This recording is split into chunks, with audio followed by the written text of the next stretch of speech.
Eu cumprimento aos irmãos com a paz do Senhor Jesus. Estamos iniciando mais uma videoaula da Escola Bíblica Dominical da Igreja Apostólica Verdade e Vida. E além das videoaulas, nós disponibilizamos também semanalmente os esboços de cada lição em PDF e também disponibilizamos diariamente os arquivos em áudio referente às leituras diárias de cada lição. E os irmãos que tiverem interesse de receber esse material, basta estar nos informando aí o seu endereço de e-mail que nós estaremos enviando para os irmãos. E eu quero lembrar ainda que todos esses materiais que são disponibilizados, eles não substituem as aulas presenciais que ocorrem semanalmente todos os domingos às 16 horas na sede da Igreja Apostólica Verdade e Vida. Nós estamos estudando neste primeiro trimestre de 2016 o tema O Final de Todas as Coisas, Esperança e Glória para os Salvos.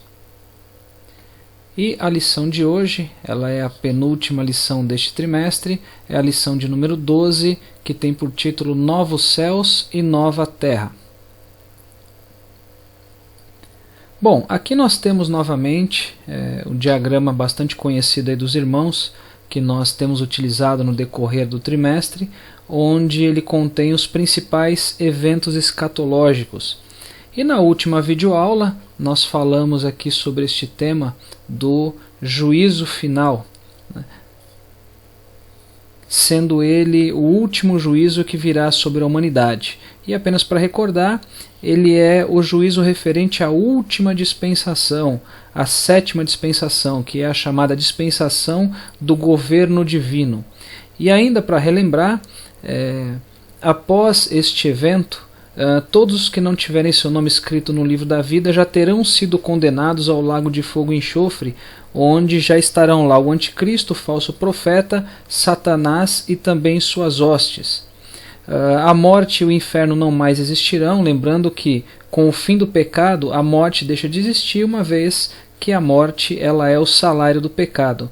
E o inferno também vai deixar de existir, uma vez que não haverá mais ninguém lá, porque todos que estavam lá, eles terão sido lançados no lago de fogo e enxofre. E logo após o juízo final, o universo ele dará lugar aí aos novos céus e nova terra. E é exatamente este o tema da lição de hoje: novos céus e nova terra.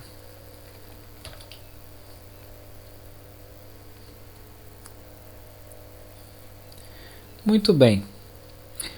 Bom, os irmãos sabem que o primeiro casal, eles receberam uma ordem da parte de Deus que eles poderiam provar do fruto de todas as árvores que tinham no Jardim do Éden, com exceção do fruto da árvore do conhecimento do bem e do mal.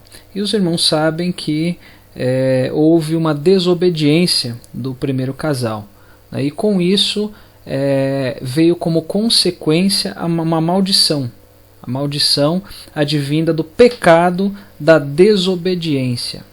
E a Bíblia ela nos fala que esta maldição ela afetou primeiramente o homem, porque a partir deste pecado o homem passou a carregar essa semente maldita dentro de si, a morte passou a existir, né? O homem passou a estar sujeito à morte, só que essa maldição ela não se restringiu ao homem. Olha só o que nos diz a Bíblia em Gênesis capítulo 3, versículo 17.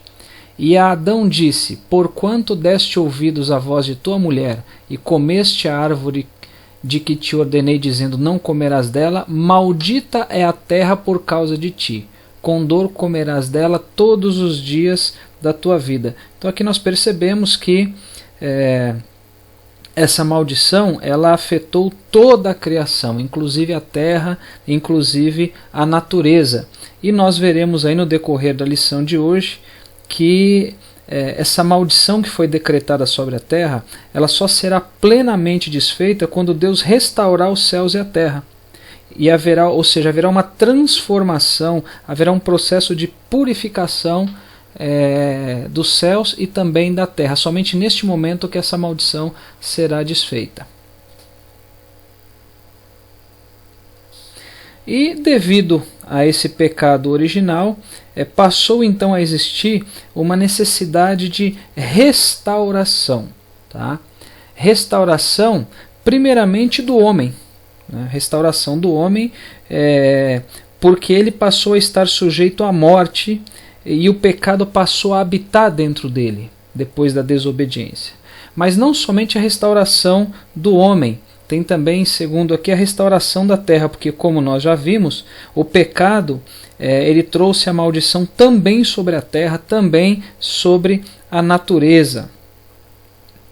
E em terceiro, a necessidade de restauração dos céus. Aqui tem um ponto interessante, irmãos.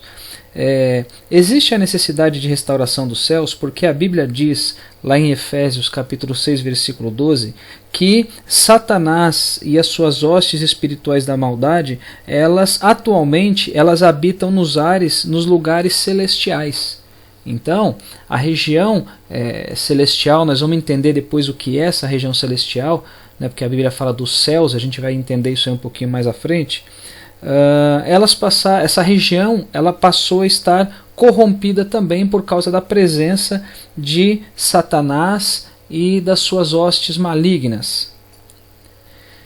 Em outras palavras, irmãos, faz-se necessária a restauração total, ou seja, do homem, da terra e dos céus, devido aos efeitos da queda, né, do homem pela desobediência e também de Satanás.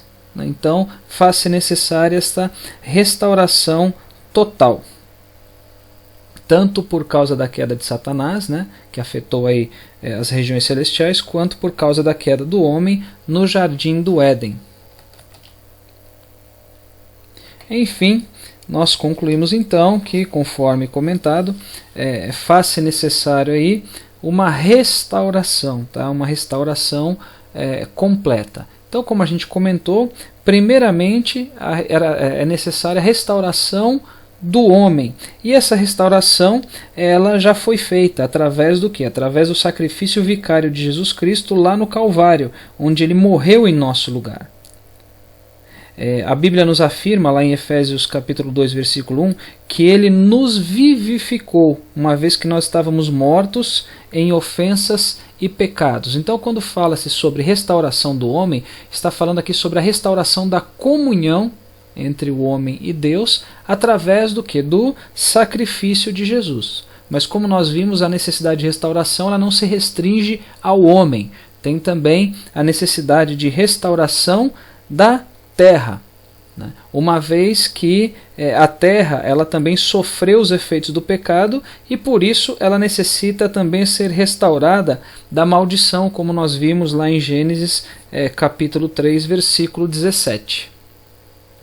E por fim, tem também a restauração dos céus. Os céus precisam ser restaurados, como nós vimos também, por causa aí dos efeitos de Satanás e das suas hostes da maldade que hoje habitam nas regiões celestiais. Tá? Então, a restauração dos efeitos de Satanás. E olha o que a Bíblia nos diz, irmãos, lá no livro de Apocalipse, capítulo 21, versículo de número 5.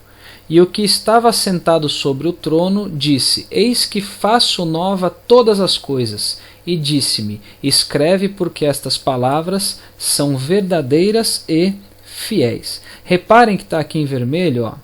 Eis que faço novas todas as coisas. Ou seja, faço novas. Nova criatura em relação ao homem, nova terra em relação à terra atual e novos céus. Ou seja, irmãos, Deus ele vai fazer do velho o novo, assim como ele fez conosco, nos tornando novas criaturas. Deus nos tornou, através de Jesus, em novas criaturas. Então, o céu e a terra eles também serão renovados, eles também serão purificados. Através do quê? Através do fogo. Então, nós estaremos vendo isso aí um pouquinho mais à frente sobre este processo de restauração da terra e restauração dos céus. E a gente vai entender também um pouquinho mais à frente por que a Bíblia não fala restauração do céu, ela fala dos céus. Por que está no plural? O céu, não está céu, está céus. Por que do plural? A gente vai estar vendo isso um pouquinho mais à frente também. Os irmãos vão entender bem o porquê. Agora, cabe aqui, irmãos, observar que a nova terra e os novos céus, eles têm o mesmo sentido de nova criatura em relação ao ser humano. O que eu quero dizer com isso? Nós não fomos destruídos fisicamente para sermos feitos em novas criaturas, mas nós fomos feitos novas criaturas a partir das criaturas originais. A partir das criaturas originais. Então, da mesma forma, vai acontecer com a terra e com os céus. Eles serão purificados com fogo, porém eles não serão destruídos completamente para depois serem totalmente refeitos. Ou seja, é o mesmo conceito que aconteceu conosco, da mesma forma. Nós não fomos destruídos fisicamente para sermos feitos novamente. Nós fomos feitos novas criaturas a partir das criaturas originais que nós éramos. Tá? Então nós fomos refeitos a partir disso. E com os céus e a terra não será diferente. Enfim, a redenção agora, ela alcançou não somente as pessoas, não somente o ser humano, mas também a terra e todo o cosmos. Então, o processo de redenção agora, ele se expandiu, ele não se restringiu à figura do homem, mas sim agora também sobre a terra e sobre os céus. Olha só, irmãos, o que nos diz a Bíblia em 2 Coríntios capítulo 12, versículo 2. Conheço um homem em Cristo que há 14 anos, se no corpo não sei, se fora do corpo não sei, Deus o sabe, foi arrebatado ao terceiro céu. Veja que o versículo ele fala sobre terceiro céu. Então, nós podemos concluir aqui, quando a Bíblia fala sobre novos céus, que existe mais de um céu. E aqui neste exemplo, Paulo está falando de uma pessoa, de um homem que foi arrebatado até o terceiro céu. Mas quais são esses céus? O primeiro, o segundo, o terceiro? Vamos aqui explanar cada um deles. Tá? Então, o primeiro céu, a gente pode chamar assim de céu inferior, que seria o primeiro nível. Tá? Este céu é aquele que é visível a olho nu, onde sobrevoam aí as aves e os aviões, onde tem as nuvens, tem raios, tem trovões, enfim. Trata-se aqui do céu, vamos dizer assim, atmosférico. Tá? Este é o primeiro céu. Depois nós temos também o segundo céu, vamos chamar aqui de céu intermediário. Esse céu ele é o céu estelar, é o céu planetário, né? É o céu onde estão aí os astros e as estrelas, onde estão todos os planetas. Tá? Então este é o segundo céu, ou o céu intermediário. E o terceiro céu, vamos chamar assim de céu superior, esse aqui é o lugar onde Deus habita. Tá? Esse é o que a Bíblia chama de céu dos céus. Então, quando nós falamos sobre novos céus, né, a gente está falando sobre o processo de restauração, né, de restauração dos céus, no que diz respeito aqui ao primeiro e ao segundo céus. Em outras palavras, a gente está falando de uma restauração total do universo, né, que nós conhecemos, aí, que nós aprendemos na escola sobre ele. Então, uma restauração total do universo. Então, para ficar bem claro para os irmãos, tá? Primeiro céu é o céu que é visível, olho nu, onde sobrevoam aí as aves, os aviões, onde tem as nuvens, enfim, o céu atmosférico. Segundo céu, céu estelar ou céu planetário, né, onde estão aí todos os planetas. O terceiro céu, chamado de céu dos céus, é o lugar onde Deus habita atualmente.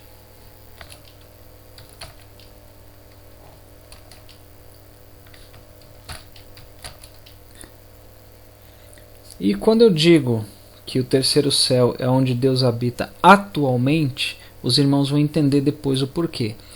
Nesta lição de hoje, a gente vai falar também sobre, vamos dizer assim, a futura morada de Deus, né, onde Deus vai morar depois que os novos céus e nova terra passarem a existir. Tá? Então, mas enfim, o terceiro céu é onde ele habita atualmente.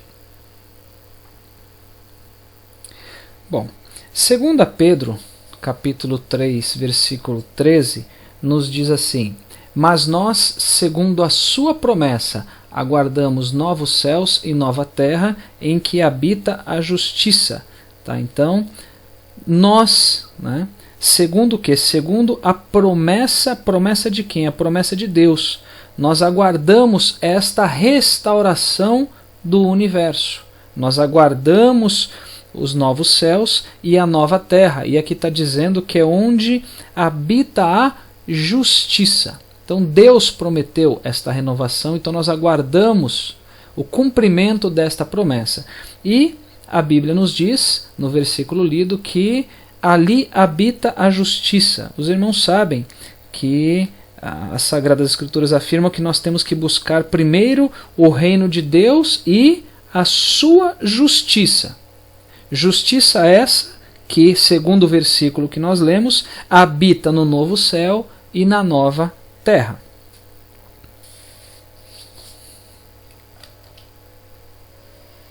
E nós estaremos falando aí em mais detalhes nos próximos slides exatamente sobre este tema, sobre os novos céus e a nova terra, que é aquilo que nós aguardamos segundo a promessa de Deus.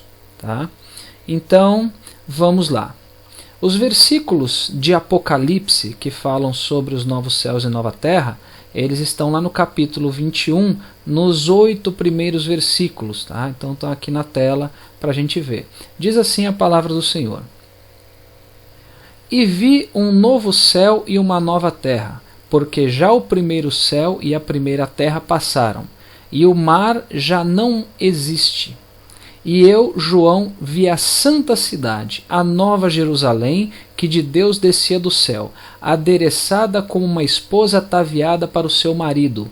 E ouvi uma grande voz do céu que dizia: Eis aqui o tabernáculo de Deus com os homens, pois com eles habitará, e eles serão seu povo, e o mesmo Deus estará com eles, e será o seu Deus. E Deus limpará de seus olhos toda lágrima, e não haverá mais morte, nem pranto, nem clamor, nem dor, porque já as primeiras coisas são passadas. E o que estava sentado sobre o trono disse: Eis que faço novas todas as coisas. E disse-me: Escreve, porque estas palavras são verdadeiras e fiéis. E disse-me mais: Está cumprido, eu sou o Alfa e o Ômega, o princípio e o fim. A quem quer que tiver sede, de graça lhe darei da fonte da água da vida. Quem vencer herdará todas as coisas, e eu serei seu Deus, e ele será meu filho. Mas quanto aos tímidos, e aos incrédulos, e aos abomináveis, e aos homicidas, e aos fornicadores, e aos feiticeiros, e aos idólatras, e aos mentirosos, a sua parte será no lago que arde com fogo e enxofre, o que é a segunda morte. Tá? Então, nós vamos estar aí analisando com mais detalhes todo o conteúdo destes 8 primeiros versículos, tá? Nos slides que se seguem. Mas aqui reparem que está em destaque, nessas passagens bíblicas, está em destaque em vermelho dizendo: porque as primeiras coisas são passadas. Tá? Porque as primeiras coisas, já as primeiras coisas são passadas. Essas primeiras coisas, irmãos, se referem ao quê? Às criações, né, na terra, ou seja, o que foi criado na terra que estava sob maldição.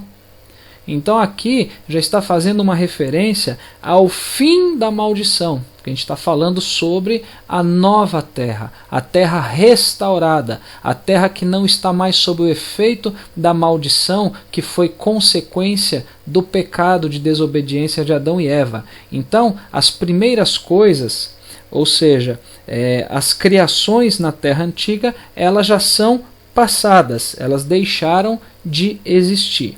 Tá? E uma coisa interessante, irmãos,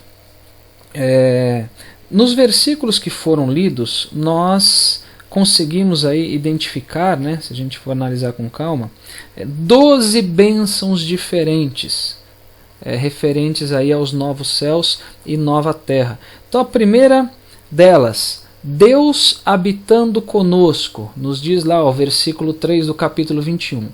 E ouvi uma grande voz do céu que dizia: Eis aqui o tabernáculo de Deus com os homens, pois com eles habitará, e eles serão seu povo, e o mesmo Deus estará com eles, e será o seu Deus. Então olha que está em vermelho aí, né? Deus com os homens, pois com eles habitará. Hoje nós temos acesso a Deus por causa do sacrifício de Jesus. Os irmãos sabem que o véu do templo se rasgou de cima a baixo, nós passamos a ter novamente acesso a Deus. Porém, Ele não habita conosco, né? Nós estamos habitando aqui nessa terra e Deus ele habita, como nós vimos, lá no terceiro céu. Agora, neste caso aqui, desta bênção que a gente está falando, nós estamos falando sobre um momento muito especial, onde não somente teremos acesso a Deus, mas Ele passará a habitar conosco. Né? Ele passará a habitar conosco, como nós vimos aí no versículo de número 3 do capítulo 21. Segunda bênção, Deus será o nosso Deus. Aí diz lá o versículo 7, quem vencer herdará todas as coisas, e eu serei seu Deus, e ele será meu filho. Ou seja, Deus ele será o nosso Deus. Irmãos, quantas pessoas nos dias de hoje dizem que servem a Deus, só que possuem muitos deuses neste mundo. Possuem muitos deuses, se submetem a muitos deuses neste mundo. E nesta ocasião, o Senhor será o nosso único Deus. Então essa é uma outra bênção muito grande que nós receberemos, né, quando tudo se consumar e quando nós estivermos com Deus, depois da restauração aí, dos céus e da terra. Uma outra bênção, Deus enxugará toda lágrima. Olha lá o versículo 4 do capítulo 21 de Apocalipse. E Deus limpará de seus olhos toda lágrima, e não haverá mais morte, nem pranto, nem clamor, nem dor, porque já as primeiras coisas são passadas. Então, Deus enxugará toda lágrima, ou seja, não haverá mais lágrimas. Por quê? Porque não mais existirão motivos para tristeza. Não existirão mais motivos para as pessoas ficarem tristes. Isso significa, em outras palavras, que a alegria ela será plena, a alegria ela vai ser completa. Tá? Então, essa também é uma outra bênção, que é advinda aí dos novos céus e da nova terra. Outra bênção, não haverá mais morte. Também no versículo 4, olha lá, está em destaque, em vermelho. Deus limpará de seus olhos toda lágrima, e não haverá mais morte, nem pranto, nem clamor, nem dor, porque já as primeiras coisas são passadas. Não haverá mais morte. Os irmãos se recordam que a morte, ela é o quê? Ela é o salário do pecado. E os irmãos também se recordam que nós estudamos na lição que falou a respeito do reino milenial de Cristo, né? Que após o milênio veio o quê? Veio o período do julgamento do grande trono branco, veio o juízo final. E no juízo final, os irmãos se recordam que a morte ela foi destruída. A Bíblia diz que a morte, juntamente com o inferno, também foram lançados no lago de fogo e enxofre. Então, neste momento, né, dos novos céus e nova terra, não haverá mais morte, até porque, como nós vimos no diagrama no início da lição, este evento da criação aqui, da restauração dos céus e da terra, ele vai acontecer depois do juízo final. Então a morte já vai ter deixado de existir. Uma outra bênção, não haverá mais pranto. Aí o mesmo versículo de número 4, está lá em vermelho, olha, nem pranto. E Deus limpará de seus olhos toda lágrima, não haverá mais morte, nem pranto. Nem pranto. Então, não haverá mais pranto. Ou seja, as pessoas elas não terão mais motivos para chorar. Elas não vão ter mais motivo para prantear. Elas não vão ter mais motivo para chorar. Por quê? Porque a felicidade ela vai ser plena neste momento. Nós viveremos a plena felicidade. Uma outra bênção, não haverá mais dor. Também no mesmo versículo, está lá em vermelho, está aqui, nem dor. Não haverá mais morte, nem pranto, nem clamor, nem dor. Tá? Quando o versículo diz que não haverá dor, a gente está falando que não haverá nem dor física e nem dor na alma, né, sentimental no caso. Porque nós atingiremos, assim, vamos chamar assim, praticamente o estado da perfeição, onde a dor ela não vai mais existir, ela não vai mais fazer parte da natureza do homem. Uma outra bênção: todas as coisas se farão novas. Então diz lá no versículo 5 do capítulo 21. E o que estava sentado sobre o trono disse: Eis que faço novas todas as coisas. E disse-me: Escreve, porque estas palavras são verdadeiras e fiéis. Em outras palavras, irmãos, as velhas coisas já não mais vão existir. Elas não mais existirão. Nós viveremos em novidade de vida. Novos corpos, nova cidade, novos céus, nova terra, novo governo, enfim, nós viveremos tudo novo. Todas as coisas serão novas. Olha lá, eis que faço novas todas as coisas. Então tudo será novo. Aquilo que é velho não mais vai existir. Uma outra bênção: água da vida para todos. Olha lá o que diz Apocalipse 21:6.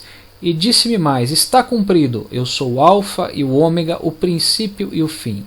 A quem quer que tiver sede, de graça lhe darei da fonte da água da vida.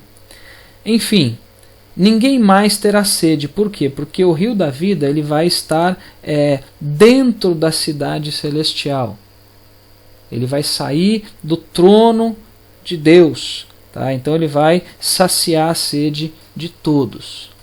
Uma outra bênção: os vencedores herdarão tudo. Olha o que nos diz o versículo 7. Quem vencer herdará todas as coisas, e eu serei seu Deus e ele será meu filho.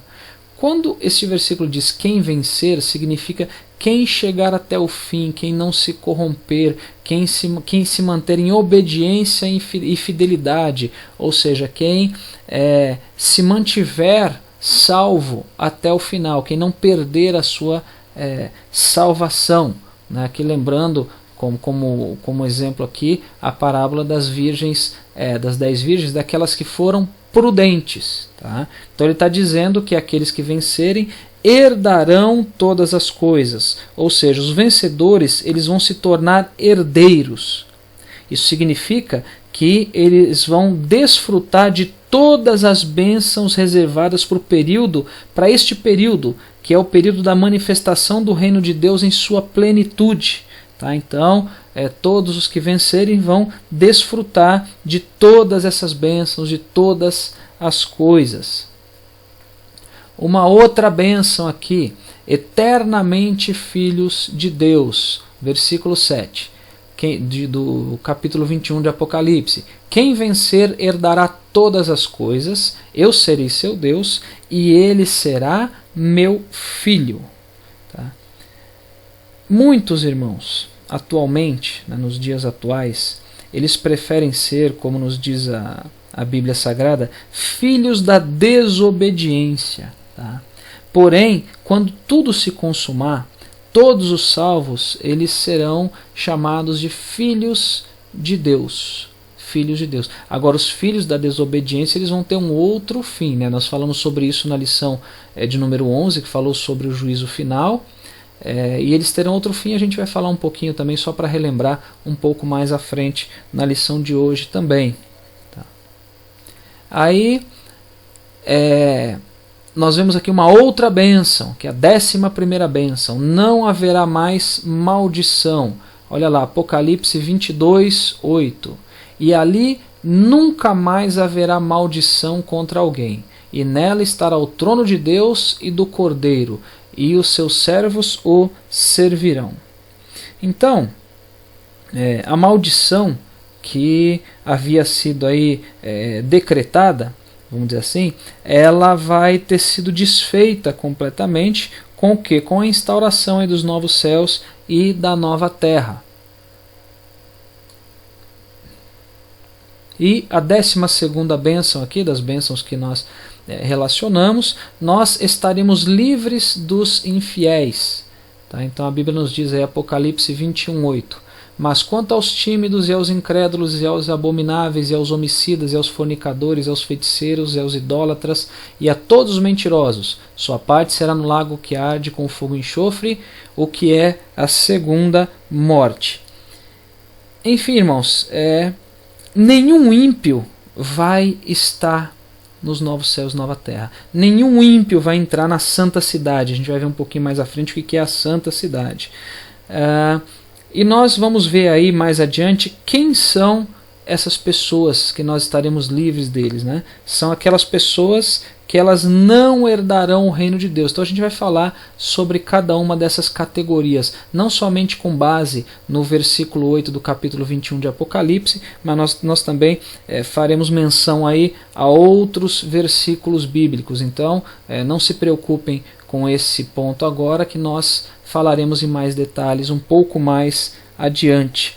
Enfim, dos versículos que foram lidos aí do Apocalipse 21, de 1 a 8, né, e também um versículo aí do capítulo 22, nós temos aí essas 12 bênçãos, né, que virão aí advindas da restauração dos céus e da terra.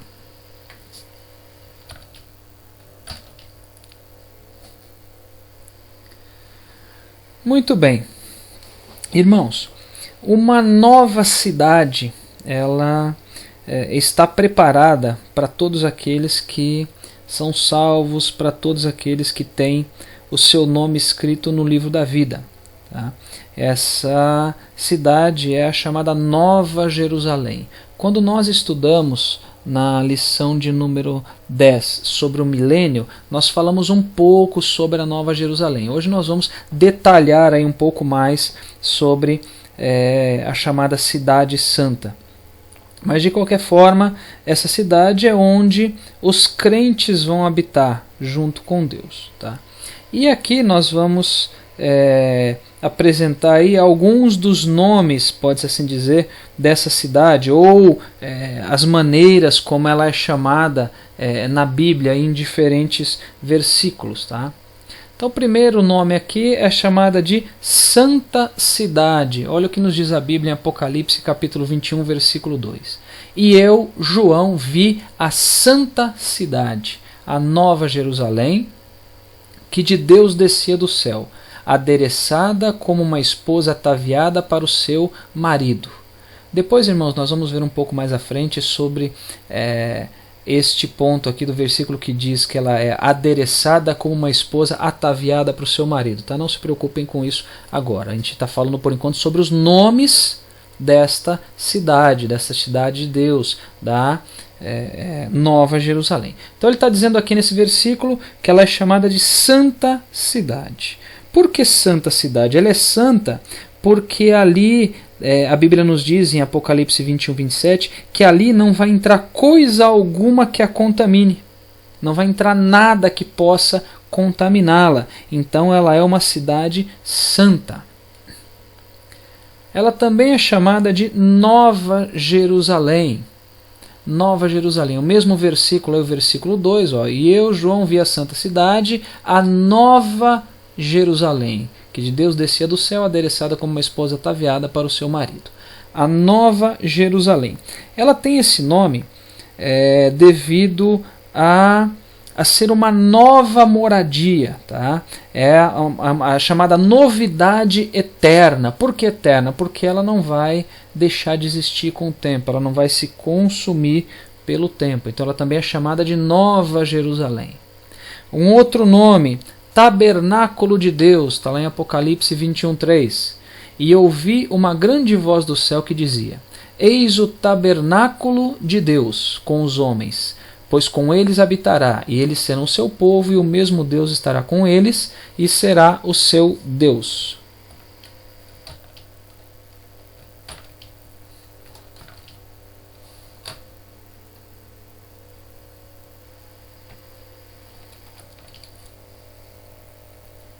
Então, um outro nome é Tabernáculo de Deus. Por que Tabernáculo de Deus? Porque ela será a habitação de Deus.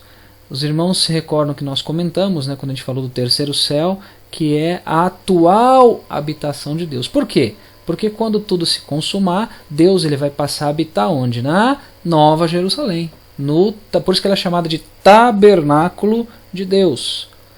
Um outro nome também, a esposa do Cordeiro, diz lá em Apocalipse 21:9. E veio um dos 7 anjos que tinham as 7 taças cheias das últimas 7 pragas e falou comigo dizendo: Vem, mostrar-te-ei a esposa, a mulher do Cordeiro. Por que que ela é chamada também de esposa do Cordeiro? Porque ela vai ser o lar eterno de todos os remidos de todos os tempos. Então aqueles que são chamados de noiva, que após o arrebatamento, após as bodas do Cordeiro, se tornarão esposa do Cordeiro. Isso nós vimos também quando nós falamos sobre as bodas do Cordeiro. Já vimos isso em outra lição. Um outro nome também, Santa Jerusalém. Apocalipse 21:10. E levou-me em espírito a um grande alto monte, e mostrou-me a grande cidade, a Santa Jerusalém, que de Deus descia do céu. Enfim, santa também é o mesmo motivo ali do primeiro nome, né, de santa cidade, é santa porque não vai entrar nada ali que a contamine, como diz a Bíblia em Apocalipse 21:27.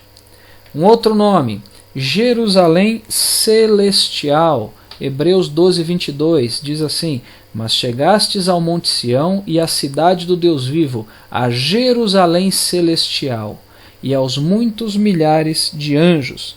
Então Jerusalém Celestial tem esse nome porque é a Jerusalém que vem da onde? Vem do céu, não é a Jerusalém terrestre. Não é a Jerusalém terrestre. E temos também um outro nome, a casa do Pai, está lá em João 14:2. Na casa de meu Pai há muitas moradas, se não fosse assim, eu vô-lo teria dito, pois vou preparar-vos lugar. Enfim, a casa do Pai, porque é a morada de Deus. Enfim, irmãos, todos esses nomes, né, esses 7 nomes que foram aqui apresentados, eles se referem à mesma coisa, eles se referem ao mesmo lugar, eles se referem à cidade de Deus, eles se referem à Nova Jerusalém, eles se referem à cidade que está preparada para receber todos os salvos, todos os crentes vão habitar nesta cidade, na cidade celestial. E a Bíblia ela fala bastante, ela mostra aí algumas características desta cidade, da chamada Nova Jerusalém. Tá? Então, lá em Apocalipse 21:2, diz assim: E eu, João, vi a santa cidade, a Nova Jerusalém, que de Deus descia do céu, adereçada como uma esposa ataviada para o seu marido. Os irmãos se recordam que a gente comentou em alguns slides anteriores aí, falando que a gente ia comentar um pouco mais em detalhes sobre esse termo adereçada e ataviada. Isso significa, irmãos, que a cidade ela vai ser adornada, ela será enfeitada. E os irmãos vão ver no decorrer da apresentação que ela será adornada com joias, ela será adornada com metais preciosos. Nós vamos ver isso mais à frente, né? Quando a gente for falar sobre as características dessa cidade, nós vamos falar também sobre esses adornos, sobre esses enfeites, sobre esses adereços desta cidade. E apenas aí para constar para os irmãos que quiserem ler com mais calma, né, o que a gente vai falar a partir de agora no que se refere às características da Nova Jerusalém, os irmãos vão encontrar o detalhamento disso lá no livro de Apocalipse, no capítulo 21, nos versículos de 9 até 27, ou seja, do versículo 9 até o final do capítulo 21, e também nos 5 primeiros versículos do capítulo de número 22. Então, neste conjunto de versículos, constam aí as características da Nova Jerusalém.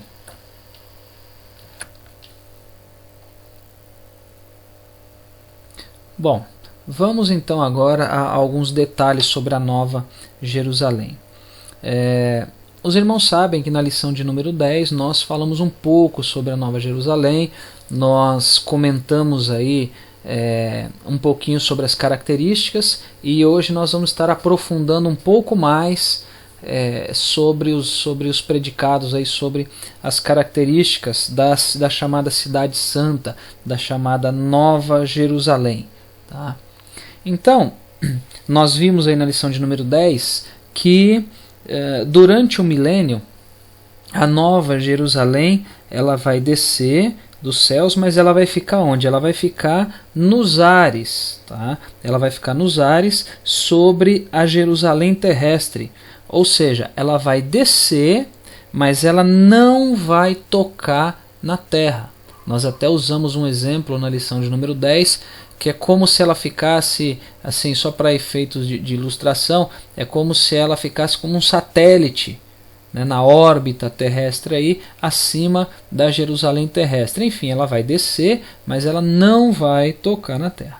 Agora, após a restauração dos céus da terra, ou seja, após os novos céus e nova terra, aí sim ela vai descer e ela vai tocar na terra, ela vai descer até a terra. Que terra? A nova terra, ou a terra transformada, ou a terra que foi restaurada, como nós vimos aí nos comentários anteriores. Tá? Então, neste momento, sim, a Nova Jerusalém ela vai descer e vai tocar na terra, diferente do período do milênio, que ela vai descer, mas ela vai parar nos ares.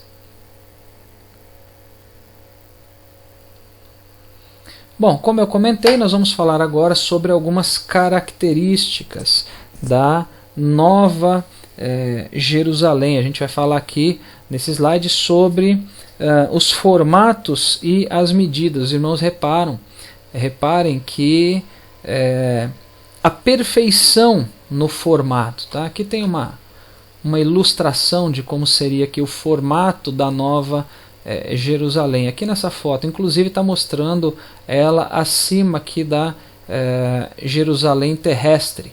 Tá? Então, a gente conclui que essa foto aqui está ilustrando o que seria o período do milênio, que a gente falou que após os novos céus e nova terra, ela vai tocar na terra. Tá? Então, a Bíblia nos diz que esta cidade, a Nova Jerusalém, ela é feita de ouro puro. Ela é feita de ouro puro e ela é em forma de cubo. Por que nós concluímos que ela é na forma de um cubo? Porque a Bíblia diz que ela tem as mesmas medidas, tanto de altura, quanto de largura, quanto de profundidade. Tá? Então ela tem aqui, na nova tradução na linguagem de hoje, ela dá a medida em quilômetros, então são aproximadamente 2.200 quilômetros de altura, de profundidade e de largura. Então, como tem as mesmas medidas, ela acaba formando aqui a figura de um cubo. Tá? Então, é uma cidade de ouro puro, é uma cidade perfeita nas suas dimensões, ela tem as mesmas medidas de todos os lados, sendo 2.200 quilômetros em cada uma dessas medidas. Uma outra característica, irmãos, a Bíblia diz que em volta da Nova Jerusalém tem um muro, tá? Aqui também tem não uma foto, né? Não tem como fotografar a Nova Jerusalém hoje, mas é uma ilustração, é um desenho, tá? Então é como se aqui na parte de cima, ó, onde eu estou passando o mouse aqui, fosse a Nova Jerusalém, e aqui nessa segunda camada nós temos um muro, tá? Um muro que ele fica em volta de toda a Nova Jerusalém. Então um muro aí que tem 4 lados, tá? Um muro que tem 4 lados, e a Bíblia diz que é um muro muito alto, mas ela não dá a altura deste muro, diz apenas a largura dele, que é de 64 metros. 64 metros. E a Bíblia nos diz também que neste muro, em cada um dos 4 lados, tem 3 portões, são portões de pérola. Tem aqui uma ilustração, ó, um portão aqui de pérola. Tá? Então 3 em cada um dos lados. Como são 4 lados, 3 vezes 4, 12. Então está aqui no slide, ó, são 12 portões. E a Bíblia nos diz que cada um desses portões ele é guardado por um anjo. Ele é guardado por um anjo, e também acima de cada um desses portões tem o nome das 12 tribos de Israel, sendo um nome para cada portão. Tá? Então, tem aí o nome das 12 tribos de Israel. Então, basicamente, nesse slide a gente está falando das características deste muro aqui. Ó. Ele é feito todo de jaspe, que é uma pedra preciosa. Né? Muitas pessoas aí, nos dias atuais, pensam muito em riquezas, em dinheiro, em acumular riquezas aqui na Terra, e nós começamos a ver, a gente vai continuar vendo a partir de agora, que as características daquilo que aguarda os crentes fiéis, né, da cidade que nos aguarda, é algo assim maravilhoso, né, em termos assim de preciosidade. Não dá para se comparar com toda a fortuna que possa existir na Terra, não vai chegar nem aos pés do que vai ser a Nova Jerusalém no que diz respeito à preciosidade dos materiais. E sem contar que esse não vai ser o maior valor dela, inclusive. Né? O maior valor dela é o fato da presença de Deus, Deus Pai, e do Senhor Jesus Cristo lá dentro. Então esse aqui é que está o maior valor. Então, enfim... Um muro com 4 lados, 64 metros de largura, cada lado do muro com 3 portões de pérola, cada portão guardado por um anjo e cada portão com o nome de uma das 12 tribos de Israel. E a Bíblia nos diz que esse muro ele está construído sobre 12 fundamentos. Tá? Entendam aqui fundamentos como fundação ou como alicerces. Os irmãos sabem que qualquer construção que é feita, uma casa, um prédio, enfim, um galpão, eles são construídos sobre um alicerce, sobre uma fundação.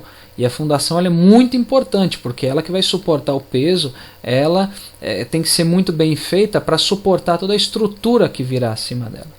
E a Bíblia nos diz que este muro ele foi construído sobre 12 fundamentos. Então está representado aqui na nossa figura por essa parte colorida aqui de baixo. Depois os irmãos vão entender por que ela está colorida. Tá? Então aqui em cima a Nova Jerusalém, só para repetir. Aqui na parte mediana seria o muro, muito alto, mas a Bíblia não diz a altura deste muro, só a largura.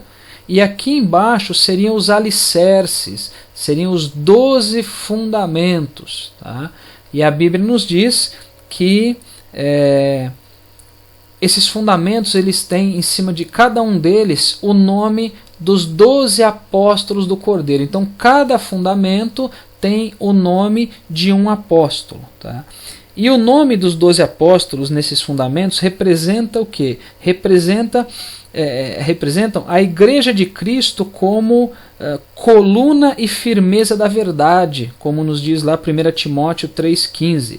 Tá? Coluna e firmeza da verdade através do quê? Através da doutrina dos apóstolos, conforme Atos 2,42. Tá? Doutrina essa que representa o quê? Representa o Evangelho de Cristo. Então esse é o motivo aí de cada um desses alicerces, de cada um destes fundamentos ter o nome de um dos 12 apóstolos do Cordeiro. São 12 fundamentos, um nome para cada um, totalizando aí os 12 apóstolos. E a Bíblia nos diz também que cada um destes fundamentos ou cada um destes alicerces, ele é enfeitado com uma pedra preciosa diferente. Então cada uma destas camadas, vamos assim dizer, das 12 camadas, né, cada fundamento ele vai ser adornado, ele vai ser enfeitado com pedras preciosas. Os irmãos se recordam quando nós lemos lá em Apocalipse 21 que falava sobre a Nova Jerusalém, que ela era adornada, que ela era adereçada, que ela era ataviada, ou seja, ela era toda adornada. E eu comentei que esses adornos eram baseados em joias. Os irmãos veem que a cidade ela é de ouro puro. Ouro puro, inclusive a praça central ela é de ouro também, os muros são de jaspe, os fundamentos, cada um deles, o alicerce, ele é enfeitado com pedras preciosas diferentes, ou seja, ele é todo adornado. Então aqui tem uma tabela para os irmãos verem, cada um dos 12 fundamentos, tá, de baixo para cima, do primeiro fundamento sendo mais baixo até o 12º, aqui é a parte de enfeites. Tá? Então o primeiro deles, primeiro fundamento ou primeiro alicerce vai ser enfeitado com jaspe, o segundo alicerce aqui enfeitado com safira, o terceiro com ágata, o quarto com esmeralda, o quinto com sardônica, o sexto com sárdio, o sétimo com crisólito, o oitavo com berilo, o nono com topázio, o décimo com crisópraso, o 11º com jacinto e o 12º com ametista. Enfim, cada um desses nomes correspondem a pedras preciosas diferentes. É possível até que dentre este grupo aqui de 12 pedras tem até algumas aí que nós não conhecemos, tá? Mas são todas pedras preciosas. Se os irmãos procurarem depois na internet, é fácil achar referência a cada uma delas. E a Bíblia nos diz também, nos versículos 22 até o 24 do capítulo 21 de Apocalipse: e nela não vi templo, porque o seu templo é o Senhor, Deus Todo-Poderoso e o Cordeiro, e a cidade não necessita de sol nem de lua, para que nela resplandeçam, porque a glória de Deus a tem alumiado, e o Cordeiro é a sua lâmpada. E as nações andarão à sua luz, e os reis da terra trarão para ela sua glória e honra. Então, o que nós vemos aqui é que lá na Nova Jerusalém não vai ter templo. Por quê? Porque o Senhor ele vai ser adorado diretamente lá. E o sol e a lua eles não vão ser mais necessários. Por quê? Porque a cidade ela será iluminada pela glória de Deus. Ela vai ser iluminada pela glória de Deus. E uma outra característica também, irmãos, a gente está falando de características da Nova Jerusalém. É o que nos diz os 2 primeiros versículos do capítulo 22 de Apocalipse. E mostrou-me o rio puro da água da vida, claro como cristal, que procedia do trono de Deus e do Cordeiro. No meio da sua praça, e de uma e de outra banda do rio, estava a árvore da vida, que produz 12 frutos, dando seu fruto de mês a mês, e as folhas da árvore são para a saúde das nações. Então olha que interessante, irmãos, aqui também nós temos uma ilustração, na verdade 2 ilustrações. Tá? O que o versículo está dizendo é que do trono de Deus, Deus Pai no caso, e no trono do Cordeiro, que é Jesus Cristo, procedia o quê? O rio. O rio da água da vida. E olha aqui, aqui está representando o rio, aqui numa perspectiva um pouco mais acima, um rio que passa por toda a cidade, nascendo aqui do trono, cortando toda a cidade. E de uma banda e da outra do rio, ou seja, de um lado e do outro do rio, o que nós temos aqui? Nós temos a árvore da vida, que a Bíblia nos diz, nós acabamos de ler, que produz aí 12 frutos, dando seu fruto de mês em mês, e ela fala que as folhas da árvore são para a saúde das nações. Tá?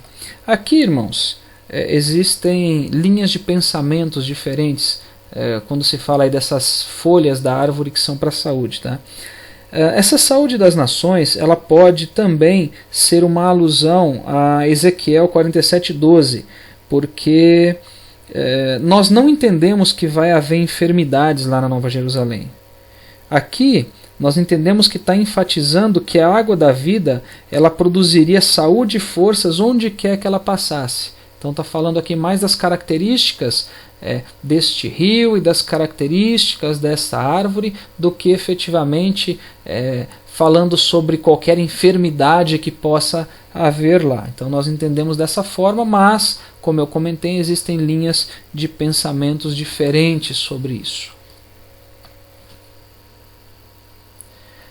Enfim, nós vimos aí algumas características do novo céu, dos novos céus e nova terra, e principalmente da cidade que será estabelecida aí. Na verdade, as características são a maioria que a gente viu da Nova Jerusalém, né? As primeiras que nós falamos aí sobre novos céus e nova terra.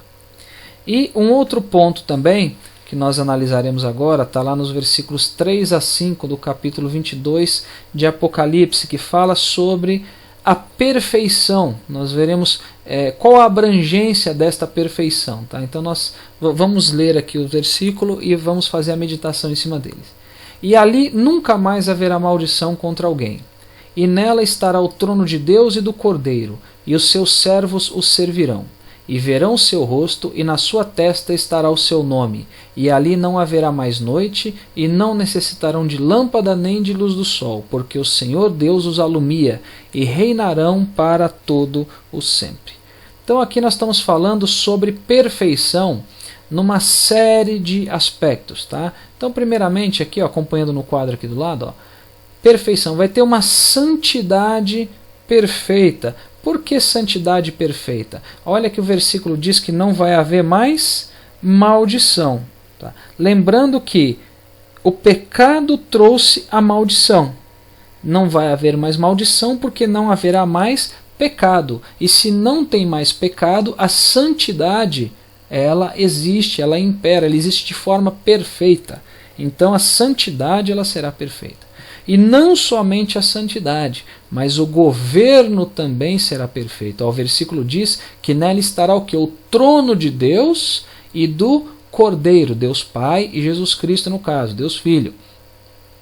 Então, trono é o lugar do que? É um lugar de poder, é um lugar de majestade, é um lugar de autoridade, é o lugar onde se senta aquele que governa.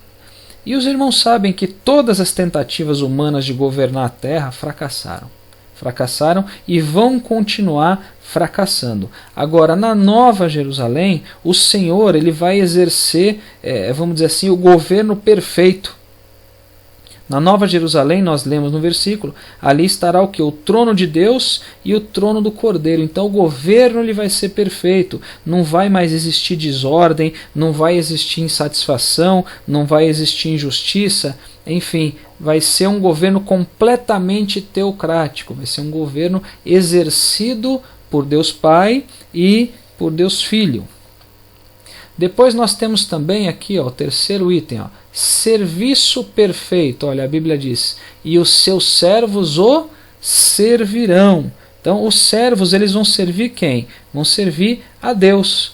E o trabalho para Deus ele vai ser perfeito, o culto vai ser perfeito, as atividades vão ser perfeitas, a adoração vai ser perfeita, enfim, tudo será perfeito, tudo será perfeição. E cabe comentar aqui, né, abrir um parênteses, que lá na Nova Jerusalém vai ter trabalho. Vai ter trabalho para todo mundo, tanto que a Bíblia diz que os seus servos o servirão. Então vai existir trabalho lá. Tá? Depois o quarto ponto aqui que a gente relacionou também, olha aqui, ó, visão perfeita. Olha aqui o que o versículo diz. E verão o seu rosto. Então significa que todos vão contemplar o quê? Todos vão contemplar a face de Deus. Tá? Então será aí uma visão perfeita. Depois nós temos aqui, ó, outro item, identificação perfeita. Olha só, a Bíblia diz, ó, e na sua testa estará o seu nome. Tá? Na sua testa estará o seu nome. Os irmãos sabem que nome na Bíblia fala muito sobre caráter. Então quando a gente fala sobre identificação perfeita, relacionando aí a esses versículos de 3 a 5 de Apocalipse 22, a gente está falando que vai haver uma perfeita identificação entre Deus e os homens. Tá? Então aqui uma outra característica aqui que diz respeito à perfeição, iluminação perfeita. A Bíblia diz, ó, e ali não haverá mais noite, não necessitarão de lâmpada nem de luz do sol, porque o Senhor Deus os alumia. Então, as luzes, né, que nós conhecemos atualmente, elas vão ser ofuscadas pelo brilho de Deus. O sol ele vai praticamente perder a sua função, porque o Senhor Deus é que vai alumiar a Nova Jerusalém. Tá? E uma última característica aqui relacionada a esse tópico de perfeição, vai haver também uma interação perfeita. A Bíblia diz aqui, ó, o que a Bíblia diz, e reinarão para todo o sempre. Tá? Então significa que reinarão todos juntos harmonicamente. Deus Pai, Deus Filho no governo e os salvos, os que estiverem ali habitando, servindo a Deus. Então vai ser um reinado harmônico, né? Vai haver aí interação. E a Bíblia, ela fala que os habitantes dessa cidade, da Jerusalém Celestial, da Nova Jerusalém, ou Cidade Santa, enfim, ou qualquer um dos 7 nomes que nós vimos anteriormente, quem serão os habitantes? Serão os salvos de todos os tempos. Serão os salvos. Agora a Bíblia também diz que todos aqueles que não tiverem seu nome no livro da vida, eles não irão para a Nova Jerusalém, mas eles serão lançados onde? No lago de fogo e enxofre. E nós vamos ver agora alguns dos grupos, vamos chamar assim, de pessoas que ficarão de fora, que não entrarão na Nova Jerusalém, que não estarão desfrutando dessas maravilhas que nós estamos falando até aqui. Então, para isso, nós tomaremos por base aqui 3 versículos diferentes. Tá? Então, o primeiro deles está aqui, ó, 1 Coríntios 6,10, o segundo, Apocalipse 21,8 e o terceiro, Apocalipse 22,15.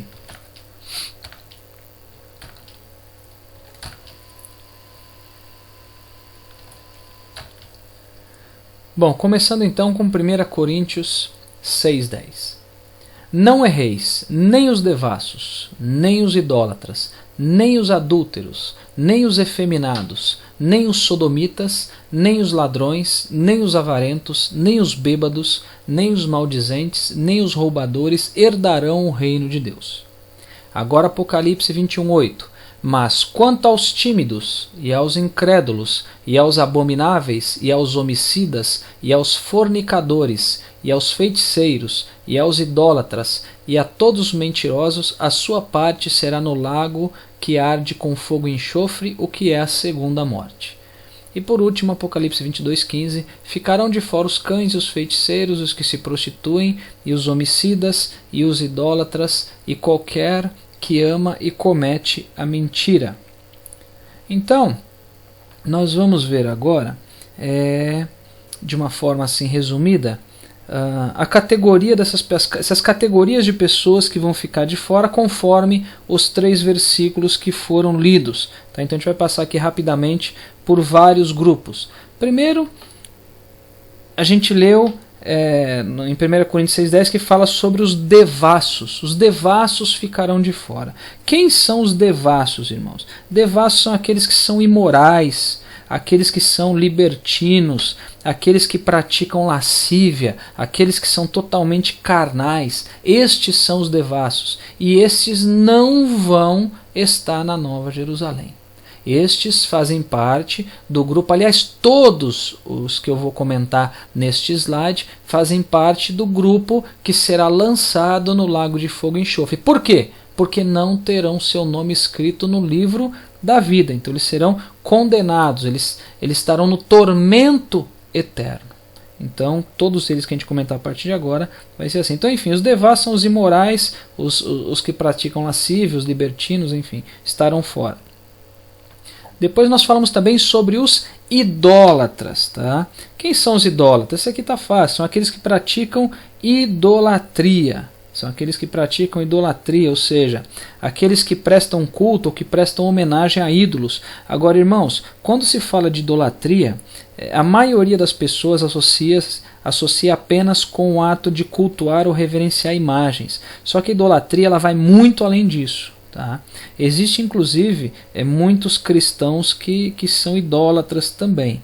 Eu não vou me aprofundar muito nesse tema, porém, se os irmãos quiserem saber um pouco mais sobre esse tema de idolatria, eu recomendo que assistam a videoaula da lição de número 8 deste trimestre, porque tem um dos tópicos que eu abordei que falava especificamente sobre este tema da idolatria. Então eu falei com um pouco mais de profundidade. Tá? Então, se os irmãos quiserem saber um pouco mais, é só assistir esta videoaula. Então eles também estarão de fora. Depois também os adúlteros. Quem são os adúlteros? São aqueles que são casados, mas se relacionam com pessoas fora do casamento. É o marido que tem relacionamento com uma mulher que não é sua esposa, ou a esposa que se relaciona com um homem que não é o seu marido. Tá? Relacionamentos sentimentais e relacionamento de cunho sexual também. Depois, naquela lista lá que nós vimos nos 3 versículos lidos, tem os efeminados. Quem são os efeminados? São aí os homossexuais de uma forma geral. Depois tem também os chamados sodomitas. Sodomita também está relacionado com homossexualismo. Tá? Segundo o dicionário, sodomitas são aqueles que praticam sexo anal. Então esses são os sodomitas, eles também estarão de fora, também ficarão de fora da Jerusalém Celestial, depois de restaurados os céus e a terra. Depois fala sobre os ladrões. Aqui está fácil, né? Ladrões são aqueles que subtraem dos outros aquilo que não lhes pertence. Também ficaram de fora os avarentos. Quem são os avarentos, irmãos? Avarentos são aqueles que têm um apego excessivo ao dinheiro, aquele que tem seu coração colocado nas riquezas. Depois ficaram de fora também os bêbados, aqueles que consomem aí, ingerem bebidas alcoólicas. Ficaram de fora também os maldizentes. Quem são os maldizentes? São aqueles que falam mal dos outros, são os fofoqueiros, são os mexeriqueiros, são os murmuradores, esses são os maldizentes. Eles também ficarão de fora. Ficarão de fora também os tímidos. Aqui, irmãos, cabe um parênteses aqui, a gente precisa entender bem isso. Quando a Bíblia fala sobre os tímidos como aqueles que ficaram de fora do reino celestial, da Nova Jerusalém, ele não está falando aqui, a Bíblia não está falando sobre aqueles que são acanhados, né, que ficam um pouco assim retraídos quando estão em público, no meio das... Não é isso que a Bíblia está falando, tá? Ela não se refere aos que são acanhados, mas ela está falando de quem? Ela está falando dos covardes, daqueles que abandonaram o testemunho de Cristo, aqueles que deixam de falar a verdade por medo de represálias no meio em que vivem, no meio das pessoas, né? Então eles têm medo dessas represálias. São aqueles que, vamos dizer assim, que negam a Cristo na terra. Aqueles que conhecem aí a verdade, mas por uma questão de não querer ficar mal com as pessoas, acaba não dizendo a verdade. Então estes são os tímidos, que ficarão de fora. Depois nós temos também os incrédulos. Né? A Bíblia diz que aquele que não crê já está condenado. Né? A Bíblia diz que aquele que crê e for batizado será salvo, aquele que não crê já está condenado. Então nesse caso está falando de quem? Está falando daqueles que se recusam a acreditar em Jesus, se recusam a crer em Cristo. Depois, nos versículos lidos, nós temos também o grupo chamado de abomináveis. Quem são os abomináveis? São aqueles que praticam toda e qualquer coisa que Deus abomina. Tá? Simples assim. Depois nós temos os homicidas. Quem são os homicidas? São os assassinos, são aqueles que tiram a vida de outras pessoas. Tá? Aqui cabe uma pequena observação. Eu recomendo para os irmãos darem uma revisada na lição que nós falamos sobre os 10 mandamentos, quando nós estamos sobre os 10 mandamentos, onde na lição que falava sobre o mandamento não matarás, nós fizemos uma série de observações, né? Nós avaliamos onde existe, onde não existe exceção para esse tipo de situação, mas enfim, os irmãos podem estar se recordando aí nos esboços da lição do trimestre que falou sobre os 10 mandamentos. Mas de qualquer forma aqui a gente está falando sobre os assassinos. Tá?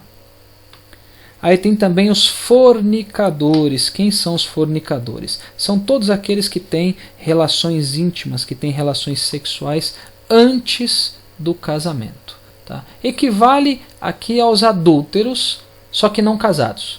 Tá? Então, o adúltero é aquele que é casado e tem relação extraconjugal. O fornicador é aquele que tem relação sem ser casado. Não importa se é entre namorados, se é entre pessoas que tenham, vamos dizer assim, uma união estável, pessoas que são amaziadas, não importa. Não é casado na lei de Deus, na lei dos homens, então é fornicador. Está praticando fornicação, isto é pecado e vai ficar de fora também.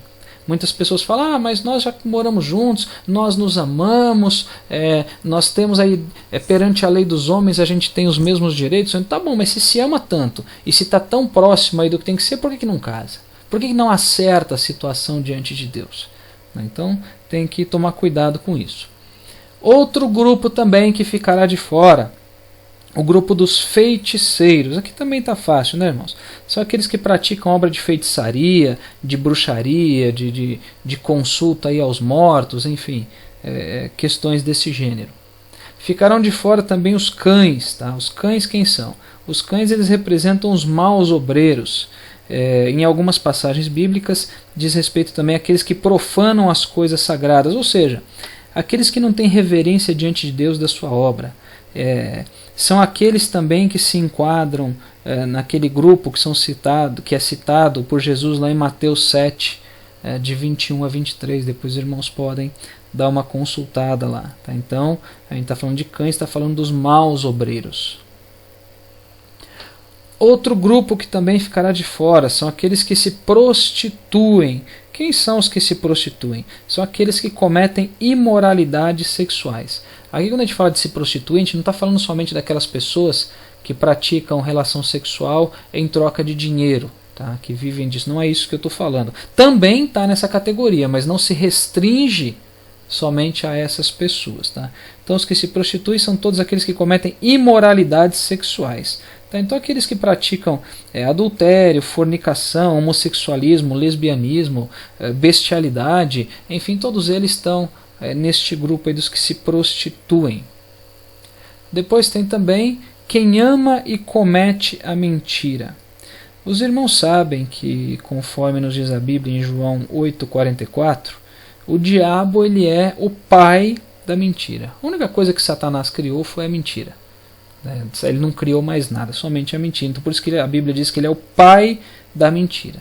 Então quando a Bíblia fala sobre aquele que ama e comete a mentira, ela está falando em outras palavras que são aquelas pessoas que são filhos do diabo. São filhos do diabo. Então estes que amam e estes que cometem a mentira também ficarão de fora. Enfim, todos esses grupos mencionados aqui estão nesse slide, eles não estarão na Nova Jerusalém. Eles estarão naquele grupo de pessoas que não terão seu nome no livro da vida e que serão lançados no lago de fogo e enxofre, onde já estará quem? Anticristo, falso profeta, Satanás e todas as suas hostes. Tá?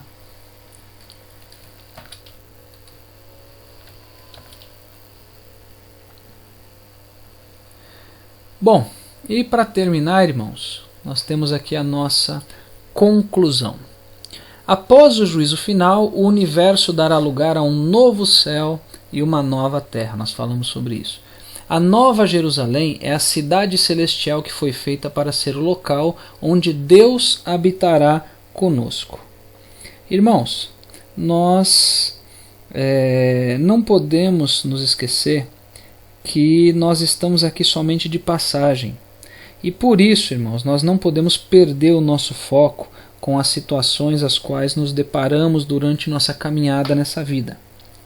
Como diz a palavra, nós devemos buscar primeiramente o reino de Deus. Tá? Então nós temos que ter este foco. E quando tudo se consumar, haverá uma restauração completa e perfeita entre Deus e os que forem salvos. Tá? Convivência essa que havia sido perdida após o pecado no jardim do Éden. Enfim, chegamos ao final de mais uma videoaula. Que Deus abençoe os irmãos e eu amo cada um de vocês em Cristo Jesus.